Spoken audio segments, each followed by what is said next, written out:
Hindenburg Adani मामले में supreme court से जो राहुल गांधी ही नहीं पूरा विपक्ष चाहता था वैसा कुछ हुआ नहीं और एक तरह से विपक्ष के हाथों निराशा ही हाथ लगी। सुप्रीम कोर्ट सुनवाई के दौरान अदालत ने भारतीय निवेशकों को हुए लाखों करोड़ के नुकसान की चिंता जताई। भविष्य में ऐसी स्थिति से बचने के लिए व्यवस्था में सुधार के लिए सेबी से सुझाव मांगे गए। साथ ही एक विशेषज्ञ कमेटी बनाने का भी संकेत दिया। अब इस मामले में 13 फरवरी को सुनवाई होगी। याचिकाकर्ता की तरफ से पेश वकील विशाल तिवारी ने कहा कि मैं जांच कमेटी बनाने की मांग कर रहा हूं। इस पर सॉलिसिटर जनरल ने कहा कि मैं सेबी के लिए पेश हुआ हूं, कोर्ट जो सवाल करेगी उसका जवाब दूंगा। इसके बाद सीजेआई ने कहा कि हमारी चिंता यह है कि हम भारतीय निवेशकों के हित को कैसे सुरक्षित रख सकते हैं। सीजेआई डीवाई चंद्रचूड़ ने कहा कि 3 से 4 मिनट में शॉर्ट सेल के जरिए काफी ट्रेड हो जाता है। रिपोर्ट्स के हिसाब से निवेशकों का लाखों करोड़ का नुकसान हुआ। इस पर सॉलिसिटर ने कहा वह भी ऐसे कारण से जो भारत से बाहर का है। सीजेआई ने कहा कि हम कैसे सुनिश्चित करें कि भविष्य में ऐसी स्थिति से बचा जा सके। सॉलिसिटर ने कहा कि अभी तुरंत इस पर कुछ भी कहा नहीं जा सकता, लेकिन हम कोर्ट की चिंता से सहमत हैं। सीजेआई ने कहा कि आप सोमवार को बताइए कि मौजूदा व्यवस्था क्या है और इसमें कैसे सुधार हो सकता है। इस पर भी विचार करें कि क्या हम एक विशेषज्ञ कमेटी बना सकते हैं, इसमें जानकार लोग हों, कोई पूर्व जज भी हो। उन्होंने कहा कि सिर्फ धनी लोग निवेश नहीं करते, मध्यम वर्गीय लोग भी करते हैं। आप वित्त मंत्रालय, सेबी वगैरह से चर्चा कर हमें बताएं। कमेटी की बात हम तक पहुंचाने के लिए एमिकस क्यूरी की भी नियुक्ति कर सकते हैं। Bureau report, news of India. Delhi शराब घोटाला मामले में मनीष सिसोदिया और आम आदमी पार्टी की सरकार पर जांच एजेंसी का शिकंजा लगातार कसता जा रहा है। इस मामले में बड़ी कार्रवाई करते हुए ईडी ने वाईएसआर कांग्रेस के सांसद मगुंटा श्रीनिवासुलु रेड्डी के बेटे मगुंटा राघव रेड्डी को गिरफ्तार किया है। इस मामले के तार दिल्ली से लेकर हैदराबाद तक जुड़े हुए हैं। यही वजह है कि सियासत के मैदान में भी दिल्ली और हैदराबाद यानी केजरीवाल केसीआर की दोस्ती लगातार बनी हुई है और संसद से लेकर सड़क तक इसका असर भी दिख रहा है। दिल्ली शराब घोटाला मामले में ईडी ने प्रकाशम जिले के ओंगोलू के वाईएसआर सीपी सांसद मगुंटा श्रीनिवासुलु रेड्डी के बेटे राघव रेड्डी को गिरफ्तार किया और ईडी बीते कुछ दिनों से राघव रेड्डी से पूछताछ कर रही है, लेकिन जांच में सहयोग नहीं करने के कारण उनकी गिरफ्तारी की गई। राघव रेड्डी से सीबीआई ने पिछले साल अक्टूबर में पूछताछ की थी। इसके साथ ही दिल्ली के डिप्टी सीएम मनीष सिसोदिया को भी जांच के लिए बुलाया था। मगुंटा राघव रेड्डी को लेकर संदेह है। दिल्ली की नई आबकारी नीति के कथित घोटाले की योजना तैयार करने में उसका बड़ा किरदार रहा, जिसके साथ कि राघव पर घोटाले की कथित योजना से अनुचित लाभ हासिल करने का भी आरोप है। दिल्ली शराब कांड के मामले को लेकर केसीआर सरकार पर भी केंद्रीय जांच एजेंसी की ओर से आरोप लगाए गए थे, जिसको लेकर केसीआर की बेटी के कविता ने बीजेपी पर साजिश रचने का आरोप लगाया था। केसीआर सरकार की ओर से कहा गया था कि जिस राज्य में चुनाव करीब आते हैं उस राज्य में बीजेपी जांच एजेंसियों का सहारा लेकर सरकार के खिलाफ झूठी साजिश रचने का काम करती है। बीजेपी की ओर से आरोप लगाया गया था कि दिल्ली के होटल में शराब नीति को लेकर मीटिंग हुई थी, जिसमें कि तेलंगाना सरकार से जुड़े लोग शामिल थे। Report, news of India. Nirmala Sitharaman ने लोकसभा में विपक्ष को निशाने पर लिया और कहा कि भ्रष्टाचार पर बोलने से पहले कांग्रेस लीडर्स को डेटॉल से मुंह धो लेना चाहिए। कांग्रेस नेताओं द्वारा मोदी सरकार पर भ्रष्टाचार के आरोप लगाने के बाद सीतारमण ने जवाब दिया। लोकसभा में वित्त मंत्री ने उन राज्यों को भी आड़े हाथों लिया जिन्होंने पेट्रोल डीजल पर वैट नहीं घटाया है, जबकि केंद्र सरकार पिछले कुछ वर्षों में 2 बार इसे घटा चुकी है। उन्होंने राजस्थान के मुख्यमंत्री अशोक गहलोत द्वारा राजस्थान विधानसभा में पुराना बजट भाषण पढ़े जाने पर भी चुटकी ली। उन्होंने कहा, अरे करप्शन के ऊपर आप डेटॉल से मुंह साफ कर दो भैया। कांग्रेस वाले, करप्शन के ऊपर आप बातें करते हो, भ्रष्टाचार पर बोलोगे, पहले डेटॉल से मुंह साफ करो। भ्रष्टाचार पर बोलोगे, क्या कह रहे हो। घोर अविश्वास व्यक्त करते हुए केंद्रीय मंत्री ने कहा, भ्रष्टाचार के इतिहास वाली पार्टी को दूसरों की सलाह नहीं लेनी चाहिए। सीताराम की टिप्पणी के बाद उन्होंने कहा कि हिमाचल प्रदेश में कांग्रेस पार्टी ने पिछले साल सत्ता संभालने के बाद डीजल पर वैट बढ़ा दिया था। आपने हिमाचल प्रदेश में डीजल पर वैट बढ़ा दिया, ये कांग्रेस की संस्कृति है। वे आरोप लगाएंगे, सदन के बाहर चले जाएंगे, लेकिन सुनेंगे नहीं। राजस्थान में कांग्रेस सरकार पर कटाक्ष करते हुए वित्त मंत्री ने कहा कि राजस्थान में गड़बड़ है भैया। पिछले साल का बजट इस साल पढ़ा जा रहा है। गलतियां किसी से भी हो सकती हैं, लेकिन मैं भगवान से प्रार्थना करती हूं कि किसी के सामने ऐसी स्थिति ना आए कि किसी को पिछले साल का बजट पढ़ना पड़े। केंद्र सरकार से पेट्रोल और डीजल पर टैक्स घटाने की मांग करने वाले विपक्षी दलों को वित्त मंत्री निर्मला सीतारमण ने उल्टा उनके पैंतरों से ही घेरना शुरू कर दिया। बजट पर चर्चा के दौरान कांग्रेस और तृणमूल कांग्रेस की तरफ से केंद्र सरकार पर आरोप लगाया गया कि वे पेट्रोल उत्पादों पर ज्यादा टैक्स वसूल रही है। इस पर सीतारमण ने आंकड़ों के साथ ये एक तथ्य रखा कि किस तरह से हिमाचल प्रदेश और केरल की कांग्रेस सरकार और पंजाब की आप सरकार ने वैट की दरों को बढ़ाया है। वित्त मंत्री निर्मला सीतारमण ने शुक्रवार को कहा कि महामारी और रूस यूक्रेन संघर्ष से उभरते हुए भारत सबसे तेजी से बढ़ती अर्थव्यवस्था है और आगे भी यही रहेगा। लोकसभा में बजट पर चर्चा का जवाब देते हुए सीतारमण ने कहा कि सरकार ने अर्थव्यवस्था को पटरी पर लाने के लिए इसमें पूंजी डालने का रास्ता चुना क्योंकि इसका बहुआयामी असर है।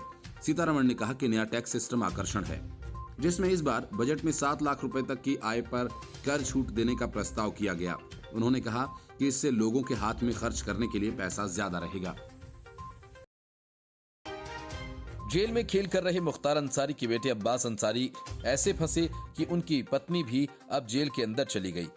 जेल के अंदर बंद अब्बास अंसारी धड़ल्ले से अपनी पत्नी निखत अंसारी से न सिर्फ मिलते थे बल्कि दोनों साथ बैठकर घंटों वक्त बिताते थे और इसी चक्कर में निखत अंसारी रंगे हाथ पकड़ी गई और गिरफ्तार कर ली गई। वे हर रोज जेल में शौहर के साथ 2-3 घंटे बिताती थीं। जानकारी के मुताबिक निखत अंसारी अपने शौहर अब्बास अंसारी तक मोबाइल फोन पहुंचाने का प्रयास कर रही थी और इसके तहत ही वह अक्सर अपने शौहर विधायक अब्बास अंसारी के साथ जेल में घंटों बिताती थी। अब्बास फिलहाल चित्रकूट जेल में बंद है। निखत और उसके ड्राइवर नियाज के खिलाफ FIR दर्ज कर ली गई है। निखत अंसारी सुबह ही जेल में अपने शौहर अब्बास से मिलने पहुंच जाती थी। उनके साथ काफी सामान भी था। वो जेल में अपने शौहर को पहुंचाना चाह रही थी। जब सामान की तलाशी ली गई तो उसमें मोबाइल फोन बरामद हुआ और सवाल करने पर वे कोई संतोषजनक जवाब नहीं दे पाई। इसके बाद स्थानीय थाने में मुकदमा दर्ज कर निखत अंसारी को गिरफ्तार कर लिया गया। अब्बास अंसारी और निखत की मुलाकात डिप्टी जेलर के कमरे में हो रही थी। इस दौरान कुछ अन्य सामान भी बरामद होने की सूचना है जो जेल मैनुअल के हिसाब से प्रतिबंधित माने जाते हैं। चौकी इंचार्ज ने बताया कि निखत अंसारी जेल में बंद अपने शौहर अब्बास के साथ हर रोज 3 से 4 घंटे बिताती थी। इसकी जानकारी उच्च अधिकारियों को दी गई। जिले के डीएम और SP ने जेल में छापेमारी की और इस दौरान अब्बास अपने बैरक में नहीं मिले। अधिकारियों ने कड़ाई से पूछताछ की तो जेल अधीक्षक के साथ वाले कमरे को खोला गया जिसमें निखत बैठी हुई थी। वहीं जेल कर्मचारियों ने मौका पाकर अब्बास को उसके बैरक में पहुंचा दिया था। निखत ने पूछताछ में बताया कि मोबाइल फोन से अब्बास मुकदमे से जुड़े गवाहों और अधिकारियों को धमकाता था। वह उनकी हत्या की भी योजना बना रहा था। निखत ने यह भी कहा कि अब्बास जेल से भागने की योजना बना रहा था। जेल में हुई इस घटना की जांच DIG जेल प्रयागराज को सौंप दी गई है। जांच रिपोर्ट आने के बाद दोषी जेल कर्मियों पर भी कार्रवाई की जा सकती है। दर्ज FIR में अब्बास अंसारी, निखत अंसारी और उसके ड्राइवर नियाज के साथ साथ चित्रकूट जेल के अधीक्षक अशोक कुमार सागर, डिप्टी जेल अधीक्षक सुशील कुमार, कांस्टेबल जगमोहन के साथ ड्यूटी पर तैनात अन्य जेल कर्मचारियों को आरोपित किया गया। कांग्रेस सांसद रजनी पाटिल ने न सिर्फ अवैध तरीके से राज्यसभा की कार्यवाही का वीडियो बनाया बल्कि उसे ट्विटर पर प्रसारित कर दिया। नतीजा ये हुआ कि उपराष्ट्रपति जगदीप धनखड़ ने रजनी पाटिल को शेष सत्र के लिए निलंबित कर दिया। उपराष्ट्रपति जगदीप धनखड़ ने कहा कि सदन की कार्यवाही से संबंधित एक वीडियो का ट्विटर पर प्रसार किया जाना गंभीरता से लेने का विषय है। मैंने ये फैसला लिया है। सभापति ने कहा कि कांग्रेस सांसद रजनी अशोक राव पाटिल को वर्तमान बजट सत्र के शेष समय के लिए सदन की कार्यवाही से निलंबित किया गया। उन्होंने कहा कि मैं सदन को विश्वास दिलाता हूं कि हमारे कार्यों की जांच करने के लिए संसद से परे कोई अधिकार नहीं है। मैंने 7 दिसंबर 2022 को ऐसा संकेत दिया था। मैं दोहराता हूं, हम संविधान के अंतिम निर्माता हैं। धनखड़ ने जोर देकर कहा कि संविधान के तहत ऐसा कोई अधिकार नहीं है जो उन मुद्दों को देख सके जो हमारे लिए है। राज्यसभा के सभापति तृणमूल कांग्रेस के सांसद जवाहर सरकार के सुझाव का जवाब दे रहे थे। उन्होंने कहा था कि विपक्ष नहीं चाहता कि कानून के किसी भी मंच पर सदन की कुर्सी के फैसले पर सवाल उठाए जाएं। सरकार ने कहा कि अध्यक्ष ऐसा कार्य नहीं कर सकते हैं जो टिकाऊ नहीं हो सकता है। उन्होंने तर्क दिया कि सदन की कार्यवाही समाप्त होने के बाद ट्विटर हैंडल की ओर से पोस्ट किया गया वीडियो सदन की कार्यवाही को बाधित नहीं कर सकता है। सभापति धनखड़ ने यह कहा कि एक सुझाव दिया गया था कि बाहरी एजेंसियों की ओर से जांच की जाए, लेकिन उन्होंने इसे स्पष्ट रूप से खारिज कर दिया। अध्यक्ष ने कहा कि मैंने कहा नहीं, ये विचार मेरे दिमाग में नहीं आया। मैं अपने मतदाताओं के विश्वास की रक्षा करूंगा। हम इससे आंतरिक रूप से निपटेंगे और किसी बाहरी सहायता की मांग नहीं करेंगे। उन्होंने कहा कि सदन की भावना को ध्यान में रखते हुए ये निर्देश दिया जाता है कि वो सभी कदम उठाए जाएं जो सदस्य के लिए लागू हों, जो निलंबन के अधीन है और वर्तमान सत्र की शेष अवधि के दौरान प्रभावी होगा। कांग्रेस सांसद रजनी पाटिल को संसद के बजट सत्र से निलंबित किए जाने पर पीयूष गोयल ने कहा कि पीएम मोदी की स्पीच का वीडियो बनाकर उसे सोशल मीडिया पर डालना आपत्तिजनक था। मामले में विशेषाधिकार समिति की रिपोर्ट आने तक रजनी को सस्पेंड किया गया है। राज्यसभा में बजट के दौरान सदन के नेता और केंद्रीय मंत्री पीयूष गोयल ने कहा कि कल जिस तरह से कुछ सांसदों ने सदन के अंदर वीडियो बनाया वह बेहद आपत्तिजनक था। ऐसे लोगों के खिलाफ कड़ी कार्रवाई होनी चाहिए।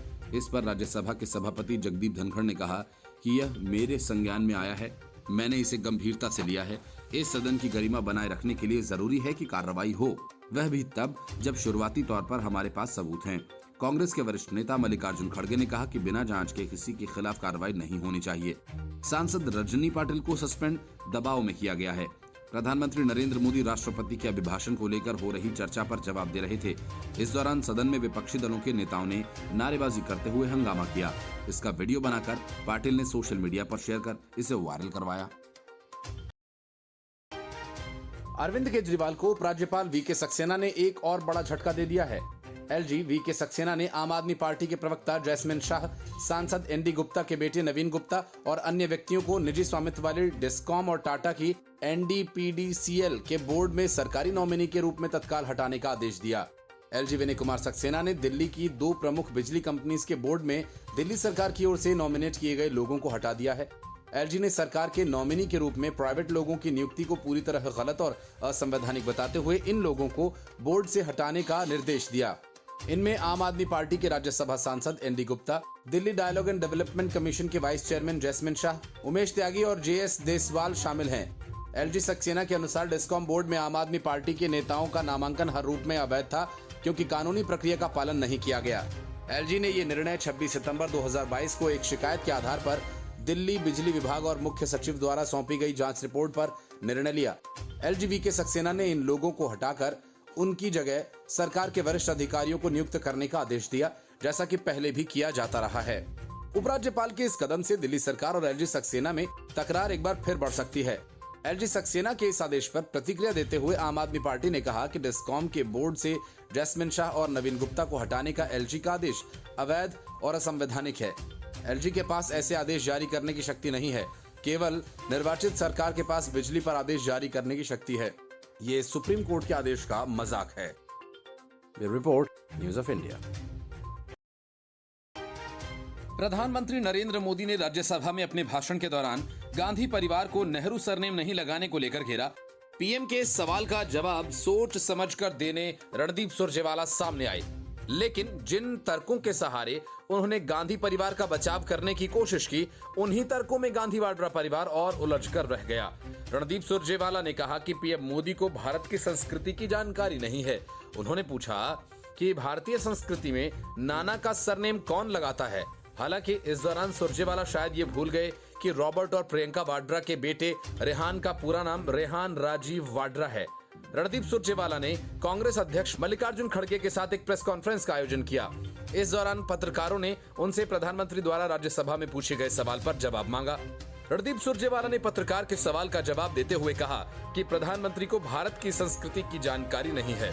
उन्होंने कहा कि हिंदुस्तान की संस्कृति को न जानने वाला एक नासमझ व्यक्ति ही इतने जिम्मेदार पद पर बैठकर ऐसी बात कह सकता है जो प्रधानमंत्री ने कहा। सुरजेवाला ने आगे कहा कि इस देश के किसी भी व्यक्ति से पूछिए अपने नाना का सरनेम इस देश में कौन लगाता है। अब अगर उन्हें देश की संस्कृति की जानकारी नहीं है तो इस देश को भगवान ही बचा सकता है। सुरजेवाला इस दौरान रॉबर्ट वाड्रा और प्रियंका गांधी वाड्रा के बेटे के बारे में भूल गए, क्योंकि प्रियंका गांधी और रॉबर्ट वाड्रा के बेटे रेहान वाड्रा का नाम उनके नाना राजीव गांधी के नाम से जोड़ा गया। अब रेहान का पूरा नाम रेहान राजीव वाड्रा है, जिसके बाद से कई मौकों पर मेन स्ट्रीम मीडिया उनका नाम रेहान राजीव वाड्रा लिख रही है। अगस्त 2017 में जब रेहान के नाम के साथ उसके नाना का नाम जोड़ा गया था, तब कयास ये लगाए जा रहे थे कि आने वाले वक्त में गांधी परिवार की राजनीतिक विरासत रेहान संभाल सकता है। प्रधानमंत्री नरेंद्र मोदी ने राज्यसभा में राष्ट्रपति के अभिभाषण पर धन्यवाद प्रस्ताव पर अपना पक्ष रखते हुए देश के पहले प्रधानमंत्री पंडित जवाहरलाल नेहरू का जिक्र किया। उन्होंने कहा कि 600 सरकारी योजनाएं गांधी नेहरू परिवार के नाम पर थीं, फिर भी नेहरू जी का नाम क्यों नहीं लिया जाता। उन्होंने आगे कहा कि अगर किसी कार्यक्रम में नेहरू जी का जिक्र नहीं किया जाता है तो कुछ लोगों का खून गर्म हो जाता है, लेकिन मुझे समझ ही नहीं आता कि उनकी पीढ़ी का कोई व्यक्ति नेहरू सरनेम क्यों नहीं लगाता। उन्होंने पूछा कि किस बात का डर है, उन्हें नेहरू सरनेम रखने में इतनी शर्मिंदगी क्यों है। इतने बड़े महान व्यक्तित्व आपके परिवार को मंजूर नहीं है और आप हमारा हिसाब मांगते हो। मतदान से पहले ही कांग्रेस उम्मीदवार मैदान छोड़कर चला गया। नतीजा ये हुआ कि बीजेपी को चुनाव होने से पहले ही जीत मिल गई। नागालैंड में अभी चुनाव होने हैं, लेकिन कांग्रेस की वजह से एक सीट उसने पहले ही जीत ली। अकुलुतो विधानसभा क्षेत्र से मैदान में उतरे भाजपा के उम्मीदवार काजेतो किनिमी को फिर से निर्विरोध चुना गया है। दरअसल उनके सामने एकमात्र प्रतिद्वंदी और कांग्रेस उम्मीदवार खेकाशे सुमी ने अपना नामांकन वापस ले लिया। चुनाव अधिकारी के मुताबिक 10 फरवरी को नामांकन वापस लेने का आखिरी दिन था और ऐसे में कांग्रेस प्रत्याशी खेमाशे सुमी ने अपना नामांकन वापस ले लिया, जिसकी वजह से 68 साल के भाजपा उम्मीदवार काजेतो किमिनी को जीत मिली है। वहीं किमिनी ने निर्विरोध चुने जाने के तुरंत बाद अपने समर्थकों के साथ जश्न मनाया। नागालैंड में हुए 2018 के विधानसभा चुनावों में भी काजेतो किमिनी अकुलुतो विधानसभा सीट से चुनाव जीते थे। इस बार भी उनकी जीत तय हो चुकी है। दूसरी बार अकुलुतो सीट से जीते किमिनी ने एक ट्वीट में लिखा कि दूसरे कार्यकाल के लिए अकुलुतो के लोगों का निर्विरोध रूप से प्रतिनिधित्व करने के लिए विनम्र और सम्मानित महसूस कर रहा हूं। मैं इस मौके पर सर्वशक्तिमान ईश्वर की प्रार्थना करता हूं। इसके साथ ही अपने समर्थकों, शुभचिंतकों और अकुलुतो भाजपा मंडल और नागालैंड राज्य भाजपा के कार्यकर्ताओं का आभार व्यक्त करता हूं। नागालैंड के उप मुख्यमंत्री और भाजपा विधायक दल के नेता यानथुंगो पैटन ने किमिनी को जीत पर बधाई दी और पैटन ने ट्वीट किया और कहा कि लोगों की आकांक्षाओं और माननीय पीएम नरेंद्र मोदी के संकल्प के अनुसार राज्य को आगे बढ़ाने के लिए उन्हें शुभकामनाएं। इसके अलावा किमिनी की जीत पर भाजपा के राष्ट्रीय महासचिव बीएल संतोष ने कहा कि किमिनी की जीत पार्टी के लिए एक अच्छी खबर है। ये पार्टी के लिए शुभ संकेत है। अकुलुतो से निर्विरोध चुनाव जीतने पर उन्हें बधाई। नागालैंड में विधानसभा की 60 सीटें हैं, जिस पर 27 फरवरी 2023 को चुनाव होने वाले हैं। 2018 में एनडीपीपी ने 18 सीटें जीती थीं। बीजेपी को 12 सीटें मिली थीं और उसने अन्य पार्टियों और निर्दलीय उम्मीदवारों के समर्थन से नागालैंड में सरकार बनाई थी। Bureau report, news of India.